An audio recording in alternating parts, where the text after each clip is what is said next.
The smell of motor oil and metal shavings still clung to my uniform as I pulled into my driveway. 12 hours at the shop, dead tired, just wanting to see my baby, my 1967 Camaro SS that I'd spent 18 months rebuilding from a rust bucket into perfection. I hit the garage remote. The door groaned open, revealing chrome that could blind you and paint so deep you could swim in it. That's when my world exploded. "Thief! Someone call 911, he stole my car!" My HOA president neighbor Brenda came charging across the lawn like a rabid pit bull, cell phone already pressed to her ear. "Yes, there's a black man stealing my car right this second. Send everyone!" Police sirens were already wailing in the distance. She'd called before even confronting me. I'm standing in my own driveway, holding my own keys, looking at my own car, about to be arrested for theft. What would you do if your neighbor weaponized the police against you in your own driveway? Drop a flag emoji. Where are you watching from? Let's see how far this insanity travels. My name's Marcus, and I'm a third-generation mechanic. My grandfather taught my father taught me, and we've been keeping cars running in this town for 60 years. When my divorce finalized last spring, thanks to my ex-wife's sudden discovery that grease under fingernails isn't sexy, I used what little I had left to buy a modest house in Willowbrook Estates. Middle-class HOA community where the lawns are perfect, the mailboxes match, and everyone minds their own damn business. Or so the real estate agent promised. The Camaro wasn't some midlife crisis purchase. I found her at an estate sale 18 months ago, a rusted-out corpse that most people would have hauled to the scrapyard for $30. But underneath all that decay, I saw pure American muscle waiting to breathe again. $3,200 later, she was mine. Every weekend for a year and a half became my personal resurrection project. New 350 small block, rebuilt turbo 400 transmission, complete suspension overhaul.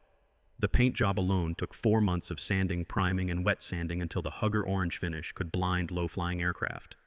I documented every bolt, every gasket, every drop of sweat with photos for insurance purposes. Kept every receipt in a 3-ring binder thicker than a phone book. The smell of fresh primer and metal shavings became my Saturday morning cologne.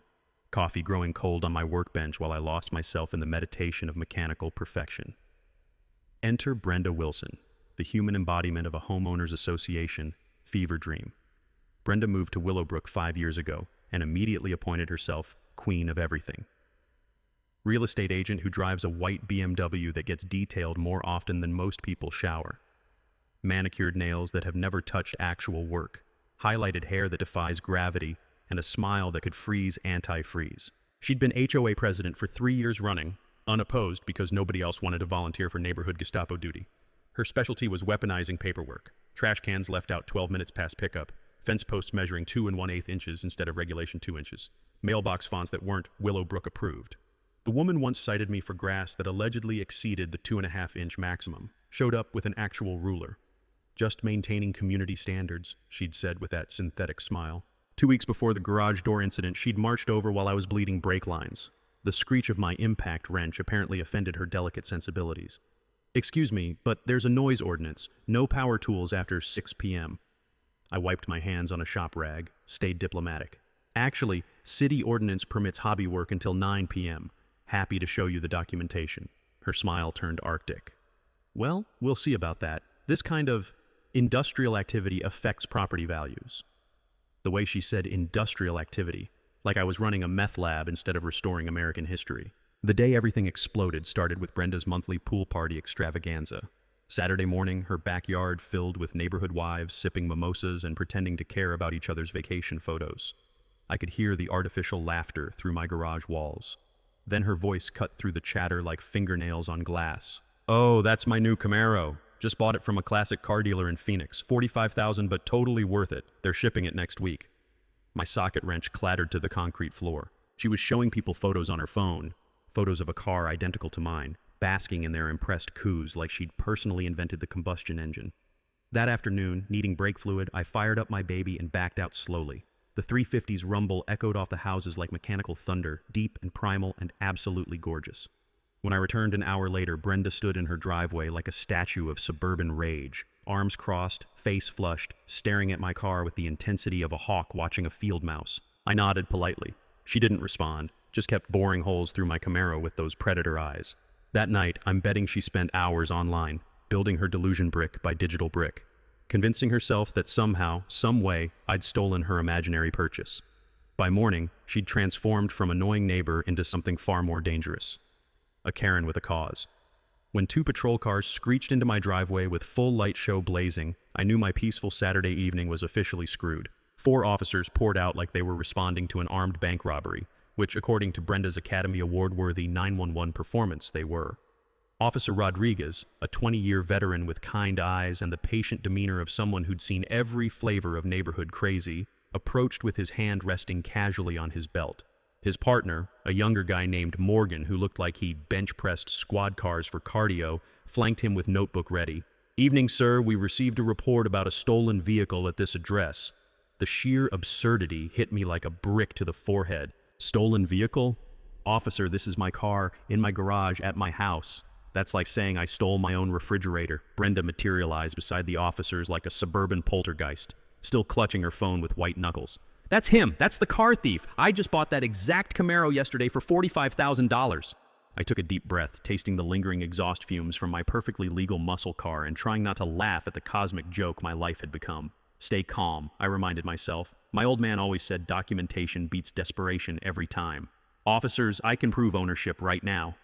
I pulled out my phone, scrolling to the photo album I'd obsessively maintained. "This car has been mine for 18 months. I rebuilt every bolt from scratch." Rodriguez studied the progression photos with genuine interest, rust bucket to rolling chassis to painted perfection. His eyebrows climbed as he swiped through images of me installing the engine block, priming body panels, stitching the interior. "That's some serious craftsmanship," he murmured, zooming in on a shot of the engine bay. "You do this professionally?" "Family business. My grandfather would have beaten me with a wrench if I'd done sloppy work." Meanwhile, Brenda was having what appeared to be a full psychological break. "He's lying! Look at these!" She thrust printed photos at the officers, clearly downloaded from some dealer website 5 minutes before calling 911. "I wired the money yesterday. They were shipping it this week." Chen examined her evidence with the enthusiasm of someone reviewing tax documents. Generic dealer stock photos, no VIN numbers, no actual paperwork. Just glossy images that could have been any orange Camaro built between 1967 and yesterday. "Ma'am, do you have purchase documentation, bill of sale, wire transfer receipts, dealer contact information?" Brenda's face turned the approximate color of a fire engine. It's all being processed. The dealer said paperwork takes time for classic cars." While she improvised her explanation, I was digging through my garage workbench like an automotive archaeologist, 3-ring binder organized by date containing the complete genealogy of my mechanical baby. "Here's my DMV registration," I said, handing Rodriguez the holy grail of vehicle ownership. 18 months old, my name, this address, matching VIN. His flashlight beam danced across the official state document. Everything aligned perfectly. Numbers, dates, signatures, the works. Insurance policy, too. I flipped to the next plastic sleeve. Progressive required photos of the restoration progress for agreed value coverage. Jen was scribbling notes, occasionally glancing at Brenda's increasingly creative explanations. The woman was unraveling faster than a clearance sweater, and I was starting to feel almost sorry for her. Almost. "Officers, he obviously forged everything. He's probably running some sophisticated identity theft operation." That accusation was my cue to deploy the nuclear option. From the very back of my binder, I extracted a piece of yellow legal paper, edges soft from handling and memory. Written in the shaky cursive of a 93-year-old widow, 1967 Chevrolet Camaro, condition as is, extensive rust damage throughout, $3,200 cash. Buyer assumes all responsibility. Below that, a signature that belonged in a museum. Eleanor Hutchinson, estate sale, followed by a phone number and date from 18 months ago. Rodriguez examined the handwritten bill of sale like he'd discovered buried treasure. "This is the original purchase document?" Eleanor was selling her late husband's project cars. Sweetest lady you'd ever meet. Made me promise to bring the car back for her to see when I finished. The silence that followed was so complete I could hear my neighbor's sprinkler system 3 houses down. Chen closed his notebook with the finality of a judge's gavel. "Ma'am, this gentleman has clear chain of ownership documentation spanning over a year. Your evidence appears to be internet printouts." Rodriguez's tone shifted to that special register cops reserve for people having public meltdowns. "Ma'am, I need to inform you that filing a false police report is a misdemeanor offense in this state. My dad was a prosecutor for 30 years, and I've seen people get real jail time for knowingly providing false information to law enforcement." The color drained from Brenda's face like someone had opened a valve. There must be some terrible mistake. The stress of car shopping, you know how confusing these things can be." But her eyes told a different story. As the officers prepared to leave, I caught her staring at me through her living room window with the cold calculation of a chess master planning her next move. This wasn't over. This was just round one. Monday morning slapped me awake with the subtlety of a diesel engine backfiring. I'm stumbling to my mailbox in yesterday's work clothes, coffee mug steaming in the crisp air, when I spot the official HOA violation notice tucked inside like a venomous snake. Notice of covenant violation, unauthorized commercial vehicle storage. The citation claimed my work van, a perfectly ordinary Ford Transit with Rodriguez Family Auto painted on the side, violated community standards. $200 fine, 48-hour compliance deadline. At the bottom, Brenda's signature flourished like she'd just signed my death warrant. Through my kitchen window, I watched her power walk past my driveway, shooting glances at my van like it was parked on her grandmother's grave. Her morning jog route had mysteriously expanded to include 17 passes by my house. I counted. Here's what most homeowners don't realize about HOA covenants. They're actual legal contracts, not suggestions written by suburban dictators having midlife crises. My divorce lawyer taught me that everything has a paper trail, and paper trails don't lie. I spent my lunch break at the county courthouse digging through public records like an automotive archaeologist. What I discovered was better than finding a winning lottery ticket in my back pocket. My van, purchased in 2017, 3 years before Willowbrook enacted their commercial vehicle restrictions in 2020. Any vehicles owned before rule changes are automatically grandfathered in, protected by law from retroactive enforcement. Brenda could complain until her vocal cords snapped, but she had zero legal authority. I drafted a response that would have made my old man proud, attached copies of my purchase documentation, and hand-delivered it to the HOA management office. The receptionist's eyes widened as she read my rebuttal, probably calculating how much trouble her Star Board member had just bought herself. "Oh dear," she whispered, like she was watching a car accident in slow motion. "Mrs. Wilson isn't going to appreciate this development." She had that right. By Wednesday, my mailbox had become Brenda's personal complaint distribution center. 3 more violation notices materialized like bad magic. Alleged oil stains on my driveway. I power wash monthly with the dedication of a monk. Excessive automotive odors from my garage. Apparently the honest smell of WD-40 and determination offended her delicate suburban sensibilities. And noise violations during perfectly legal hours. The woman was carpet bombing me with paperwork, hoping something would stick long enough to cause damage. That's when I made the smartest investment of this entire war. I went full Big Brother on my own property. 4 high-definition security cameras, strategically positioned, all recording to cloud storage with night vision that could spot a mosquito landing on my mailbox. The footage revealed Brenda's new hobby, property line surveillance. Every morning she'd patrol our shared fence with her iPhone, taking photos, measuring distances with a collapsible yardstick that probably cost more than my monthly grocery budget. The woman had turned neighbor watching into an Olympic sport. Thursday evening brought the nuclear option, an emergency board meeting to address my ongoing violations. The notice appeared in my mailbox at 4 p.m. for a 7 p.m. meeting, barely legal notification designed to prevent anyone from mounting an actual defense. I showed up at the community center expecting a kangaroo court and found something worse. 3 middle-aged women sitting around a conference table like they were planning a church fundraiser. Brenda, her nervous Lieutenant Clara, who apologized for breathing too loudly, and Janet, whose primary qualification appeared to be nodding enthusiastically at everything Brenda said. "Where's the rest of the board?" I asked, claiming a chair across from this improvised tribunal.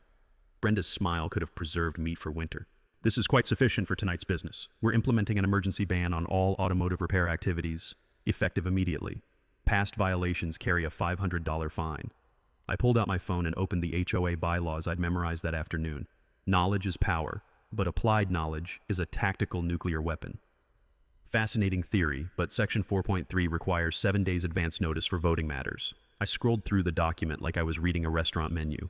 And Section 4.7 mandates a quorum of 5 board members for official votes. I looked around the pathetically empty room. I count 3 people, which gives this meeting all the legal authority of a neighborhood book club. Clara's face turned the color of overcooked shrimp. "Well, this is just preliminary discussion. And Section 2.9 states that invalid meetings create personal liability for individual board members." I'd done my homework, thanks to 3 hours of legal research and a pot of very strong coffee. Brenda's composure shattered like safety glass.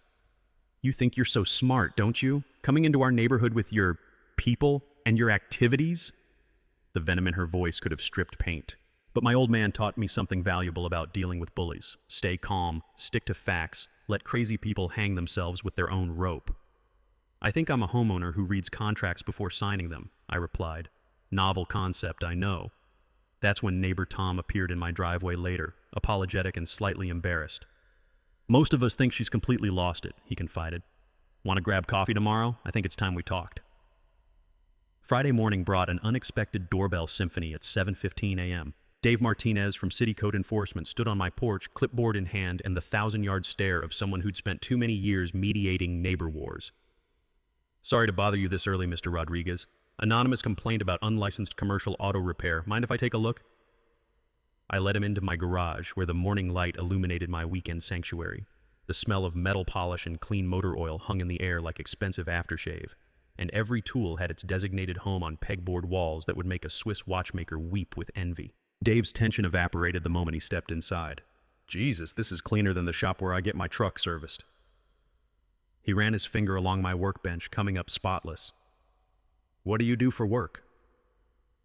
Family mechanic business. This is pure hobby. Weekends only, no customers. He nodded, scribbling notes while admiring my engine hoist setup. Anonymous complainant claimed you were running an illegal business.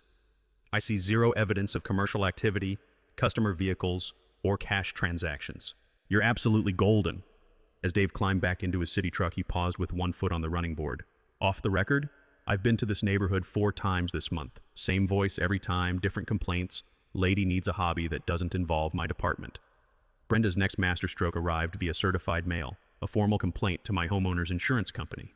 She'd contacted Progressive directly, claiming my garage activities created an unacceptable fire hazard, threatening neighboring properties. The letter demanded immediate inspection or policy cancellation. When my insurance agent Bill showed up Tuesday afternoon, I braced for bureaucratic hell. Instead, I found a kindred spirit who spent the first 10 minutes admiring my Camaro's engine bay like it was the Sistine Chapel. Someone's definitely trying to screw with you, he said, signing his inspection report with a flourish. Your fire safety setup exceeds commercial standards.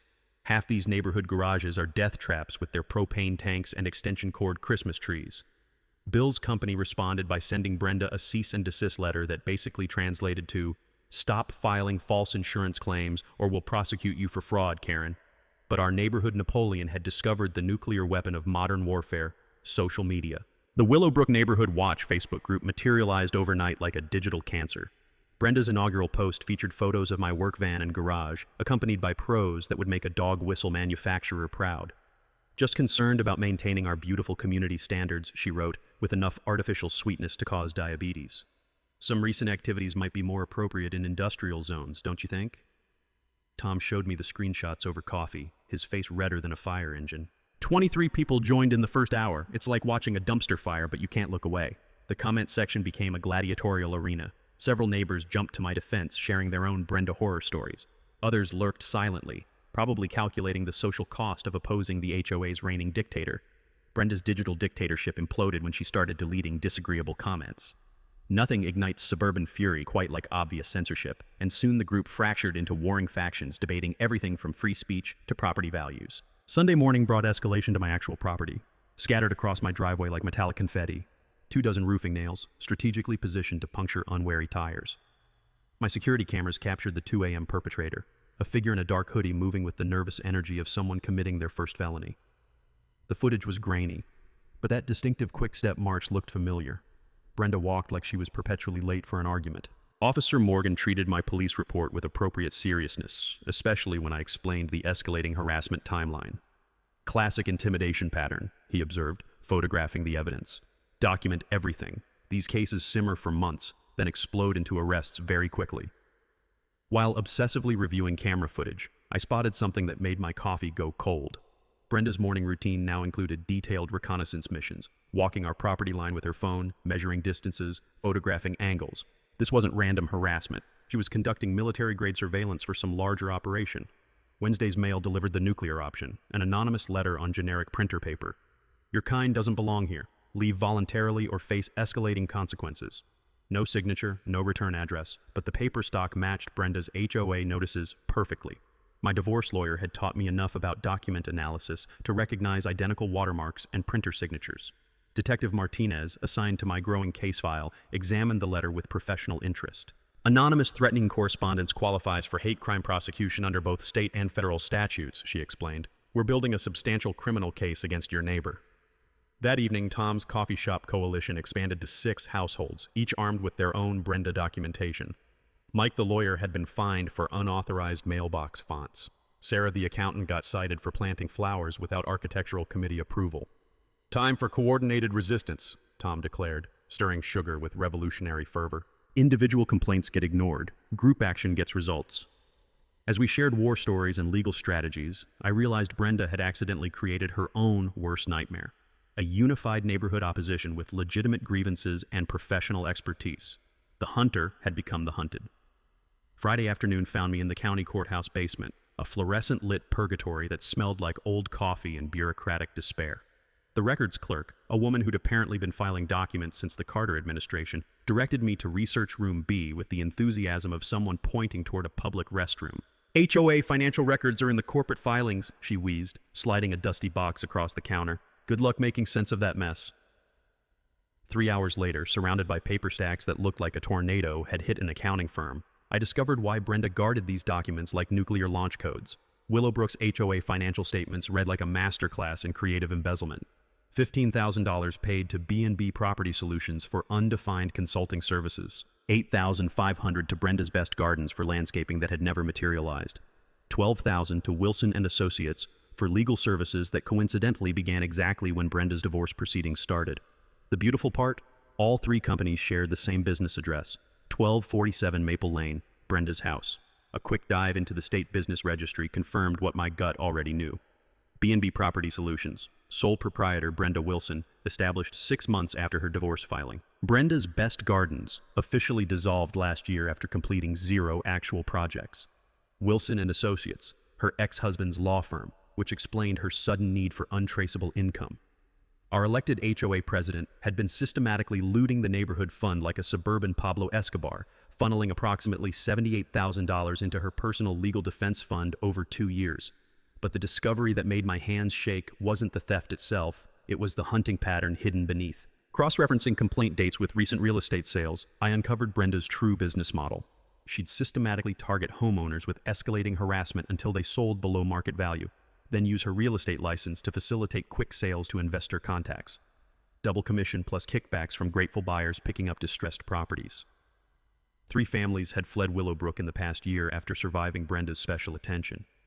The Hendersons sold $40,000 under appraisal after months of citations about their son's basketball hoop, creating excessive noise. The Patels surrendered and moved after weekly violations for culturally inappropriate cooking odors that allegedly violated community standards. My case fit her playbook perfectly. Single homeowner, no family support network, prime property worth $380,000. Perfect target for forced sale manipulation. The nuclear revelation was buried in a stack of foreclosure notices, and when I found it, I actually laughed out loud in that tomb-quiet research room. Brenda's own house was in default. $23,000 in unpaid HOA dues to her own association, back taxes, attorney fees, credit card debt, the works. Her foreclosure hearing was scheduled for exactly 4 weeks from today. The irony was so perfect, it belonged in a country song. Our HOA president, the woman who terrorized neighbors over minor rule violations, hadn't paid her own dues in over a year. Everything clicked into focus like adjusting a camera lens. The escalating desperation, the increasingly unhinged harassment, the willingness to file false police reports. Brenda wasn't just a power-hungry Karen. She was a cornered animal facing financial obliteration, and I represented her last chance at a major commission before the bank seized everything. The Camaro incident had given her the perfect excuse to accelerate her timeline. I photocopied everything, my hands trembling slightly as the machine hummed through page after page of evidence. $17 for the privilege of documenting my neighbor's criminal enterprise, the best money I'd ever spent. Walking back to my truck in the courthouse parking lot, I called Tom with news that would reshape our entire strategy. You sitting down? Because what I just found changes everything. The war was about to shift from survival to offense, and Brenda had no idea the trap was closing around her. Saturday morning transformed Tom's garage into mission control for Operation Takedown Karen. The air smelled like coffee, motor oil, and the sweet scent of impending justice as our motley crew of suburban rebels gathered around a folding table that had seen better decades. Tom had assembled what I could only describe as the Avengers of neighborhood warfare. Sarah Morgan, a forensic accountant who could spot embezzlement like a bloodhound tracking bacon. Mike Patterson, a semi-retired corporate lawyer whose idea of fun was destroying people in depositions. Linda Martinez, a high school teacher with organizational skills that would make NASA jealous. And Carlos Mendez, a contractor who knew every building code loophole in the Tri-County area. Jesus Christ on a cracker, Sarah muttered, spreading Brenda's financial records across the table like a CSI investigator examining murder evidence. This woman's embezzlement technique has all the subtlety of a brick through a window. Mike pushed his reading glasses up his nose, scanning documents with the predatory focus of a shark smelling blood. 78,000 in fraudulent transactions, paper trail cleaner than my grandmother's kitchen, documented harassment pattern. Prosecutors dream about cases this easy. Linda was already creating her signature color-coded timeline on poster board, mapping harassment campaigns against real estate sales with the precision of someone who'd spent 20 years making teenagers understand algebra. Look at this beautiful pattern. Target vulnerable families, escalate violations for months, then mysteriously produce investor buyers when they break. Carlos leaned back in his folding chair, letting out a whistle that could summon dogs from 3 blocks away. And she's using HOA money to pay divorce lawyers? That's not criminal genius, that's criminal stupid. Our battle plan emerged over 2 hours of increasingly caffeinated strategy sessions. Operation Documentation Fortress Carlos volunteered to turn our neighborhood into Fort Knox with security cameras, motion sensors, night vision, cloud backup. If this woman so much as glances sideways at your mailbox, we'll have it documented in courtroom quality 4K. Linda launched into full teacher mode, creating standardized incident report forms with the thoroughness of someone designing a final exam. Dates, times, witnesses, photographs, police report numbers. We're building a case file so airtight it could survive a nuclear blast. Sarah was practically rubbing her hands together with forensic accounting glee. I'm calling colleagues who owe me favors. We'll produce an independent audit that meets federal court standards. Bill. Operation Legal Annihilation. Mike explained HOA corporate governance like he was describing his favorite hobby, which it apparently was. Board members have fiduciary duties under state law. Every fraudulent transaction creates personal liability. She's not just stealing, she's destroying her own legal protection. The annual board elections were perfectly timed for maximum damage. Tom, Sarah, and Mike would run for the 3 open positions, flipping control from Brenda's rubber stamp committee to our Justice Coalition. Criminal complaint gets filed Tuesday, Mike continued, organizing police reports with the satisfaction of someone solving a crossword puzzle. Embezzlement, harassment, false police reports. She's looking at a felony buffet. Operation Public Humiliation. Linda's teaching background made her our propaganda minister. Door-to-door information campaign, professional flyers explaining the theft, coordinated social media exposure. We make Brenda's crimes everybody's dinner table conversation. The financial impact was neighborhood destroying. 78,000 stolen from 40 households meant every family had been systematically overcharged nearly $2,000. When soccer moms discover their HOA president has been picking their pockets, suburban revolutions happen fast. Carlos suggested the media angle that would make this story journalist catnip. HOA president steals money while racially harassing neighbors? Channel 7 would interrupt regular programming for this goldmine. Our psychological warfare strategy was elegantly simple. Let Brenda think she was winning while we constructed a legal cage around her. I'd maintain normal routines, appear oblivious to her schemes, and allow her desperation to generate more prosecutable evidence. Classic rope-a-dope, Mike explained with the satisfaction of someone who'd spent decades destroying opponents in courtrooms. Let her exhaust herself throwing wild punches while we document every missed swing. The timeline convergence was poetry. Brenda's foreclosure hearing in 3 weeks, audit results in 2 weeks, board elections in 4 weeks, multiple disasters arriving simultaneously like a perfectly choreographed demolition. Sarah had already contacted Channel 7's investigative pitbull, Janet Mills, a reporter who'd built her Emmy collection exposing suburban corruption. HOA fraud stories generate massive ratings. She's practically drooling to cover this train wreck. Mike discovered the final nail for Brenda's professional coffin. Her real estate license renewal in 6 weeks required criminal background disclosure. Fraud convictions meant automatic permanent revocation. Complete career obliteration, he said with the warm satisfaction of someone describing a perfect sunset. Financial ruin plus professional destruction equals total annihilation.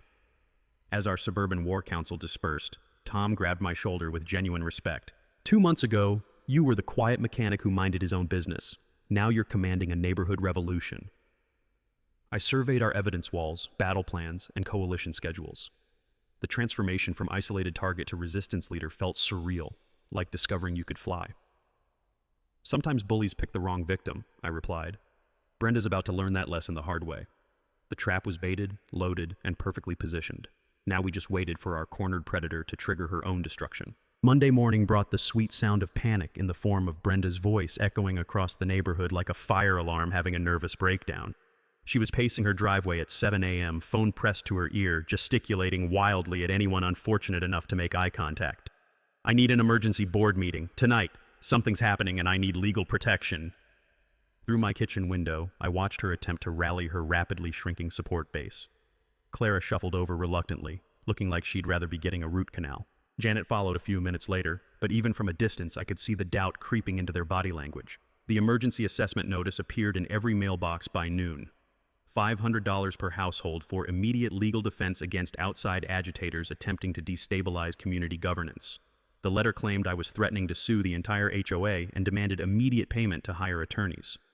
What Brenda didn't know was that Tom attended her pathetic 3-person meeting, hidden in the community center parking lot with a digital recorder that picked up every desperate word. "They're investigating our finances," Brenda's voice crackled through the speaker when Tom played it back later. "I don't know how much they know, but we need to control the narrative before this gets out of hand." Clara's nervous response was barely audible. "Brenda, maybe we should just—" "No! I've worked too hard building this community to let them destroy everything. If I have to leave town, fine, but I'm not going down alone." The audio quality was courtroom ready, and Mike's predatory grin when he heard it could have powered the neighborhood streetlights. Wednesday night brought Brenda's first act of genuine desperation. Vandalism with a side of stupidity. My security cameras caught her sneaking around my property at 2:47 a.m., dressed like a suburban ninja in black yoga pants and a dark hoodie that fooled absolutely no one. She'd brought a toolkit of petty revenge, tire-slashing knife, spray paint, and what appeared to be small containers of motor oil staged behind my garage. The plan was obviously to create evidence of environmental violations, but Brenda had never been accused of criminal genius. The beautiful part? She spent 15 minutes positioning fake evidence while standing directly under my motion-activated floodlight, providing crystal-clear footage of her face, her BMW's license plate, and her pathetic attempt at frame-up artistry. Thursday morning's code enforcement visit was her most spectacular failure yet. The inspector found the planted oil containers immediately. They still had Home Depot price stickers attached. When he pointed out that fresh motor oil doesn't create environmental violations anyway, Brenda's story collapsed faster than a house of cards in a hurricane. "Ma'am, filing false environmental reports is a federal offense," the inspector explained with barely concealed irritation. "I'm documenting this incident and forwarding it to our fraud investigation unit." Brenda's social media meltdown began that afternoon and continued through the weekend like a digital dumpster fire that nobody could look away from. The Willowbrook Neighborhood Watch Facebook group became her personal therapy session, complete with increasingly unhinged rants about outside agitators and property value destruction. Her 2 a.m. post on Friday was a masterpiece of self-incrimination. Some people don't understand that communities have standards. When certain elements move in and start changing the character of established neighborhoods, decent people have to take action to protect their investments. Screenshot, saved, forwarded to our legal team. Saturday brought the bribery attempt that sealed her fate. Carlos was installing camera equipment at Linda's house when Brenda approached with the subtlety of a used car salesman at month end. "I know Marcus is paying you people to lie about me," she said, pulling out an envelope thick enough to choke a horse. $2,000 cash if you forget about those security cameras and stop helping with this harassment campaign." Carlos, bless his contractor's soul, kept installing cameras while recording the entire conversation on his phone. "Ma'am, I'm just helping neighbors protect their property. Maybe you should talk to a lawyer."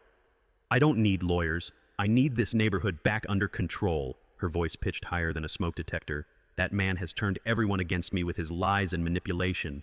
The desperation was so thick you could spread it on toast. Brenda was unraveling in real time, and every frantic move was creating more evidence for our growing prosecution file. Sunday evening brought the nuclear option, another false police report claiming I'd threatened her with a weapon during a driveway confrontation that never happened. The responding officers found me in my garage, covered in grease, working on a neighbor's transmission with 3 witnesses present. Officer Morgan's patience had officially evaporated. "Ma'am, this is your 4th false report in 2 weeks. You're looking at charges." The preliminary audit results arrived Monday via Sarah's encrypted email, and the numbers were even worse than our original estimates. Brenda hadn't just stolen $78,000, she'd been systematically overcharging every household for phantom services while pocketing the excess. Total theft, approximately $96,000 over 30 months. Our neighborhood dictator wasn't just broke and desperate. She was a career criminal who'd finally run out of victims and time. The end game was accelerating beyond our wildest projections, and Brenda was doing all the work for us. Tuesday night's break-in was the kind of criminal masterpiece that would make the Three Stooges proud. At 2:33 a.m., while normal people were dreaming about vacation destinations and winning lottery numbers, Brenda was living her best burglar life at the HOA management office. The security footage looked like a rejected scene from a heist movie written by someone who'd never actually committed a crime. There was our suburban Napoleon, using a stolen master key with all the stealth of a rhinoceros in tap shoes, frantically feeding documents into an industrial shredder like she was making the world's most expensive confetti. The silent alarm triggered faster than Brenda's common sense had abandoned her, and Officer Rodriguez arrived to find her elbow-deep in evidence destruction, surrounded by paper snow that used to be financial records. "Ma'am, step away from the computer and put your hands where I can see them," Rodriguez commanded, probably wondering how his Tuesday night shift had turned into amateur hour at the crime academy. Brenda's response was pure daytime television gold. "You don't understand. They're destroying everything I've built. This community was perfect before they came." The smell of overheated electronics and desperate sweat filled the office as she was cuffed and read her rights. Watching the footage later, I almost felt sorry for her. Almost. Until I remembered the fake police reports and tire-slashing incidents. Bail was set at $25,000, which for Brenda might as well have been $25 million considering her financial situation resembled the Titanic after meeting the iceberg.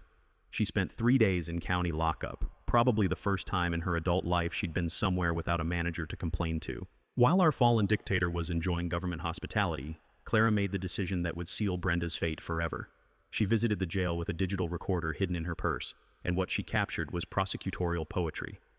"I need your help, Clara." Brenda's voice cracked through the phone speaker when Clara played the recording for our coalition. The desperation was so thick you could taste it. "There's money in my garage, behind the water heater. Cash. We can both disappear before this gets worse." Clara's nervous response barely registered. "Brenda, I can't. $50,000. Help me and we start over somewhere they don't know us." Mike whistled low when he heard the recording. Admissions of theft, conspiracy, flight risk, obstruction of justice. This woman just confessed to everything while sitting in jail. It's like she's trying to set records for criminal stupidity. Thursday evening's emergency neighborhood meeting packed the community center beyond capacity. The air crackled with righteous fury and the distinctive aroma of community center coffee that could strip paint. 43 households showed up, and the collective anger could have powered Las Vegas for a week. Tom presented Sarah's final audit results with the satisfaction of someone revealing a straight flush. The numbers were staggering. Brenda hadn't just stolen $78,000. She'd operated a criminal enterprise that included phantom vendor payments, inflated service contracts, and kickback schemes totaling $112,000 over 3 years. "Every single family in this room has been systematically robbed," Tom announced to gasps and creative profanity that would make sailors blush. "Average theft per household, $2,800. The vote of no confidence was unanimous except for Janet, who abstained while looking like she wanted to tunnel through the floor and emerge somewhere in Canada. 33 households demanded Brenda's immediate removal, criminal prosecution, and full restitution with interest. Friday morning brought the media circus Brenda had always craved, just not in the starring role she'd imagined. Channel 7's news van arrived at dawn, followed by crews from competing stations who'd caught wind of the suburban scandal goldmine. Investigative reporter Janet Mills interviewed neighbors with the enthusiasm of someone who'd stumbled onto Emmy material. The evening news led with HOA president arrested in massive embezzlement scheme, complete with Brenda's mugshot and security footage of her document-shredding performance art. My interview required every ounce of diplomatic training my divorce had provided. "This isn't about revenge or getting even," I told the camera, choosing words carefully. "It's about holding people accountable when they abuse positions of trust." The story exploded across social media faster than gossip at a high school reunion. Had HOA Karen trending nationally within hours, with thousands sharing their own nightmare stories and celebrating our neighborhood's David versus Goliath victory. Brenda's real estate career disintegrated in spectacular fashion. Her brokerage suspended her license immediately, past clients began filing complaints about suspicious transactions, and her professional reputation became more toxic than nuclear waste. The foreclosure auction proceeded without drama. Brenda's house sold for $280,000, $70,000 below market value, because criminal investigations and news vans tend to discourage bidders. Saturday's 3 a.m. Facebook confession video was her final act of self-destruction. Sobbing into her phone camera, mascara running like abstract art, she blamed everyone except herself for the consequences of her criminal choices. "I was just trying to protect our community," she wailed to the internet. "Sometimes good people have to make hard decisions." The comment section became a digital firing squad where neighbors shared years of accumulated grievances. The video disappeared within hours, but screenshots are forever. Our suburban tyrant's reign of terror was officially over. The sentencing hearing on a crisp Thursday morning felt like the season finale of the world's most satisfying reality show. The courthouse parking lot resembled a neighborhood reunion, with 40-plus residents carpooling like we were heading to the world's most important sporting event. Judge Patricia Hernandez's courtroom was packed beyond capacity, every pew filled with faces I'd come to know as allies over the past 3 months. The smell of nervous energy and courthouse coffee mixed with the collective anticipation of people who'd waited far too long for justice. Brenda sat at the defendant's table in an orange jumpsuit that clashed spectacularly with her fake blonde highlights, looking like a deflated balloon animal beside her overworked public defender. The woman who'd once terrorized our neighborhood with clipboard authority now resembled a suburban scarecrow that had lost a fight with a tornado. Channel 7's cameras were positioned for maximum drama, and Janet Mills had scored front-row seats for what she'd already called the most satisfying HOA story of the decade. When Judge Hernandez called for victim impact statements, I stood first, my heart hammering against my ribs like it was trying to escape. 3 months ago, I'd been a quiet mechanic who kept to himself. Today, I was speaking for an entire community. Your Honor, this case started with a woman calling 911 because I opened my own garage door, I began, my voice steadier than I'd expected. But it was never really about a car. It was about power, control, and what happens when someone decides they can terrorize their neighbors without consequences. I described the escalating harassment, the fake police reports, the systematic theft that had robbed every family of thousands of dollars. But mostly, I talked about fear, the way Brenda had weaponized authority to make people afraid in their own homes. She didn't just steal our money, I continued, making eye contact with Brenda, who refused to look back. She stole our peace of mind, our sense of community, our belief that neighbors look out for each other instead of preying on each other. Tom spoke next, his postal worker's voice carrying the authority of someone who'd seen human nature at its worst and best. Sarah presented the financial evidence with forensic precision. Linda described the educational impact of watching their community stand up to corruption. When it was Brenda's turn, her attorney launched into a performance worthy of community theater. Mental health struggles, divorce trauma, financial pressure, every excuse except personal responsibility for criminal behavior. My client deeply regrets her actions, the public defender pleaded. She's willing to make full restitution and undergo counseling. Brenda finally stood to address the court, and what came out was pure, undiluted audacity wrapped in crocodile tears. I never meant to hurt anyone, she sobbed, dabbing her eyes with tissues that had seen more action than a NASCAR pit crew. This community meant everything to me. I was just trying to maintain standards, protect property values. Sometimes people don't understand that leadership requires difficult decisions. The courtroom's collective eye roll was practically audible. Even her own attorney looked like he wanted to crawl under the defense table. Judge Hernandez had clearly heard enough bullshit for one lifetime. Ms. Wilson, in 30 years on this bench, I've rarely encountered such a systematic abuse of fiduciary responsibility combined with racial harassment and criminal intimidation. She paused, studying Brenda with the expression of someone examining an interesting but repulsive insect specimen. You held a position of trust and used it to steal from the very people who elected you. You targeted a minority homeowner with false police reports that could have resulted in tragedy. You destroyed evidence, attempted to flee jurisdiction, and even now refuse to accept responsibility for your crimes. The judge's voice carried the weight of absolute authority. This court sentences you to 4 years in state prison, full restitution of $112,000 plus court costs, and 5 years supervised probation following release. The gavel came down like thunder, and the courtroom erupted in applause that Judge Hernandez didn't even try to quiet. 40 households getting justice sounds different than regular applause. It's deeper, more satisfying, like the sound of the universe correcting itself. As Brenda was led away in shackles, she finally looked back at our section of the courtroom. The expression on her face wasn't remorse or apology. It was pure, concentrated hatred for people who'd dared to hold her accountable. Outside on the courthouse steps, with cameras rolling and neighbors celebrating, a reporter thrust a microphone in my direction. Mr. Rodriguez, what would you tell other homeowners dealing with HOA abuse? I thought about everything we'd been through, the fear, the documentation, the coalition building, the months of preparation that led to this moment. Document everything, build community, truth wins, I said, feeling the weight of 3 months' worth of struggle and triumph in those 6 words. The quote would go viral within hours, becoming a rallying cry for HOA reform movements nationwide. But standing there in the sunshine, surrounded by neighbors who'd become family through shared struggle, I realized something profound. We hadn't just defeated a bully. We discovered what a real community could accomplish when good people decided to fight back together. The American dream wasn't just about individual success, it was about neighbors protecting neighbors, justice serving everyone equally, and ordinary people becoming extraordinary when circumstances demanded it.